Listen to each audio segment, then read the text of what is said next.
নমস্কার বন্ধুরা, আজ চলে এসেছি আরও একটি নতুন ভিডিও নিয়ে। সামনেই আসতে চলেছে রথযাত্রা। এই রথযাত্রার দিনে জগন্নাথ দেবের আশীর্বাদ পেতে নিবেদন করুন জগন্নাথ দেবের প্রিয় ফুল। এতে আপনাদের উপরে স্বয়ং জগন্নাথ দেবের আশীর্বাদ পড়বে, যার ফলে দূর হবে সমস্ত দুঃখ কষ্ট। আসুন বন্ধুরা, এবার জেনে নেওয়া যাক জগন্নাথ দেবের প্রিয় ফুল কোনটি এবং কিভাবে নিবেদন করবেন। তার আগে বলি বন্ধুরা, আপনাদের কাছে একটাই অনুরোধ, আপনারা ভিডিওটা পুরো দেখুন। বন্ধুরা, বাড়িতে 56 ভোগ বানাতে না পারলেও ভক্তি ভরে যা নিবেদন করেন তাই গ্রহণ করেন জগন্নাথ দেব। সেই ভোগেই ভক্তদের মধ্যে বিলিয়ে দিতে পারে। কথিত আছে জগন্নাথ দেবের মহাপ্রসাদ বিনা পার্থক্যে সকলের কাছে সমানভাবে বিতরণ করা হয়। কথিত আছে ভগবান বিষ্ণু মর্তলোকে এসে বদ্রীনাথ, দ্বারিকা ধাম, পুরী ধাম ও রামেশ্বরম এই 4 ধামে যাত্রা করেন। হিমালয়ের শিখরে অবস্থিত বদ্রীনাথ ধামে স্নান করেছিলেন। তারপর গুজরাটের দ্বারিকা ধামে বস্ত্র পরিধান করেন এবং উড়িষ্যার পুরী ধামে ভোজন করেন, আর সব শেষে রামেশ্বরমে গিয়ে শয়ন করেন। তাই পুরীর মন্দিরে ভোগের যে মহা চমক থাকবে না তা বলাই বাহুল্য। শুধু তাই নয়, পুরাণ মতে কিশোর কৃষ্ণকে 8 প্রহর খেতে দিতেন যশোদা। তবে একটা সময় এক শুভ অনুষ্ঠানে ইন্দ্রের রোষে পড়ে মহাপ্রলয়নের সৃষ্টি হয়েছিল। গোটা গ্রামের জীবকুলকে রক্ষা করতে নিজের কনিষ্ঠ আঙুল দিয়ে পুরো গোবর্ধন পাহাড় নিজের উপর তুলে নিয়েছিলেন। 7 দিন ধরে ওইভাবেই দাঁড়িয়েছিলেন সেই পাহাড়ের নিচে এবং আশ্রয় নিয়েছিলেন পশু পাখি থেকে মানুষজন। কৃষ্ণকে অনাহারে দেখে ব্রজবাসী ও যশোদা 7 দিন 8 প্রহরের হিসাবে কৃষ্ণের জন্য 56টি পদ পরিবেশন করেছিলেন। সেই থেকে নারায়ণের 56 ভোগ নিবেদন করার চল এখনো বিদ্যমান রয়েছে। পুরাণ মতে ভগবান বিষ্ণুর 8ম অবতার কৃষ্ণের আরেক রূপ হিসাবে জগন্নাথকে বর্ণনা করা হয়। জগন্নাথের মধ্যে বিষ্ণুর সব অবতারের চিহ্ন রয়েছে। তাই জগন্নাথের মহাপ্রসাদ বা ভোগ নিবেদন করার সময় 56 ভোগই দেওয়া হয়ে থাকে। জগন্নাথ দেবের মহাপ্রসাদে রয়েছে অনেক গুরুত্ব। পুরীর মন্দিরে জগন্নাথ দেবের নিত্য সেবা করা হয় এই 56 রকমের ভোগ দিয়ে। শুধুমাত্র তাই নয়, এই 56 ভোগ নিবেদন করার পিছনে রয়েছে এক লোক বিশ্বাস। দেবী লক্ষ্মী যেন প্রতিদিন মহাপ্রভুর জন্য এই ভোগ রান্না করেন। ভোগ তৈরির পরে মন্দিরে মূল কক্ষে 3 দেবদেবীদের ভোগ নিবেদন করা হয়। শ্রীমন্দিরে দেবী বিমলা অর্থাৎ দুর্গা দেবীর কাছে ভোগ নিবেদন করা হয়। ভোগ নিবেদনের পরেই প্রসাদ মহাপ্রসাদে পরিণত হয়। বলা হয় শ্রী চৈতন্যদেব মহাপ্রভুর প্রসাদকে মহাপ্রসাদ শব্দটি প্রথম প্রচলন করেছিলেন। বন্ধুরা, বাড়িতে 56 ভোগ বানাতে না পারলে ভক্ত এবং ভক্তি ভরে যা নিবেদন করেন তাই গ্রহণ করেন জগন্নাথ দেব। সেই ভোগই ভক্তদের মধ্যে বিলিয়ে দিতে পারেন।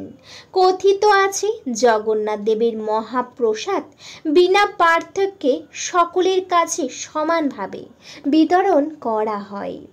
এক টুকরো প্রসাদ পেয়ে সকল মানুষ ধন্য হবে ও সকল পাপের অবসান ঘটে। তবে জগন্নাথ দেবের সবচেয়ে প্রিয় খাবার হলো মিষ্টি, যেমন পিঠে, পায়েস, অরহর ডাল। যদি বাড়িতে জগন্নাথ দেবের পূজার ভোগ নিবেদন করতে চান তাহলে ভোগের থালি অবশ্যই রাখুন।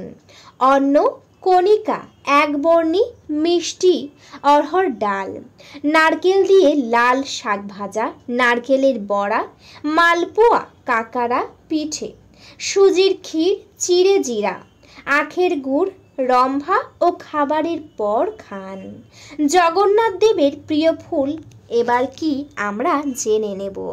এই ফুলগুলি যদি আপনারা জগন্নাথ দেবের এই রথযাত্রার পূর্ণ দিনে জগন্নাথ দেবের কাছে নিবেদন করতে পারেন, তাহলে আপনাদের সকল মনস্কামনা অবশ্যই পূরণ হবে। বন্ধুরা, জগন্নাথ দেবের প্রিয় ফুল বলতে তেমন কিছু বিশেষত্ব নেই, যে কোনো ফুলই তিনি সন্তুষ্ট হয়ে থাকেন।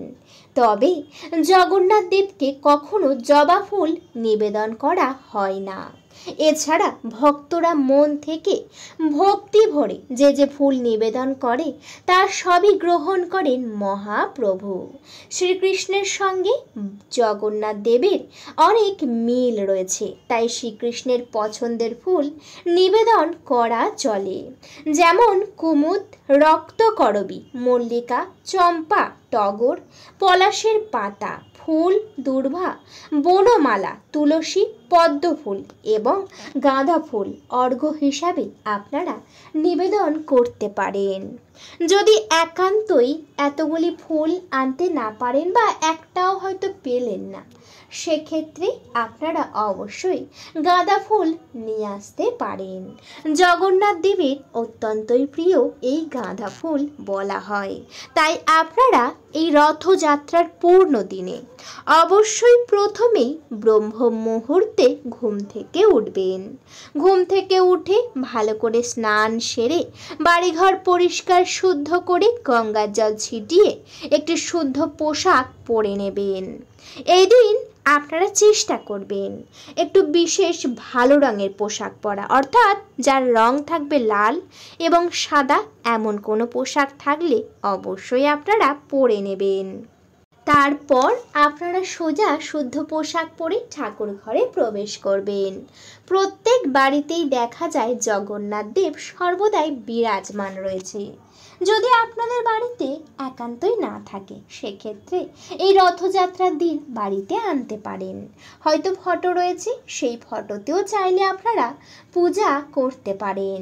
প্রথমেই জগন্নাথ দেবকে ভালো করে পঞ্চদ্রব্য বা পঞ্চামৃত দিয়ে স্নান করাবেন। এরপর স্নান সেরে একটি শুদ্ধ পোশাক পরিয়ে দেবেন বা নতুন পোশাক অবশ্যই পরিয়ে দেবেন। এরপর জগন্নাথ দেবকে একটি সিংহাসনে আপনারা বিরাজমান করে দেবেন।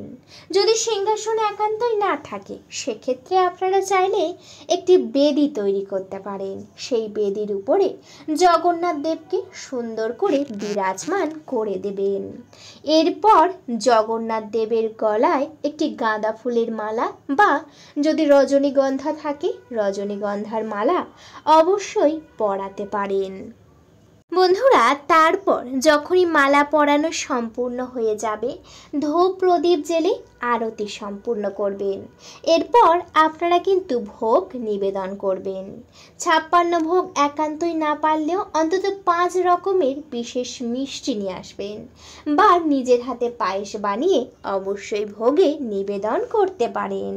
এরপর ভোগ নিবেদনের সম্পূর্ণ হয়ে যাবার পর শাঁখ কাঁসা ঘণ্টা বাজিয়ে আপনারা পূজা সম্পূর্ণ করে আপনাদের মনস্কামনা জানাবেন এবং প্রণাম সম্পূর্ণ করবেন।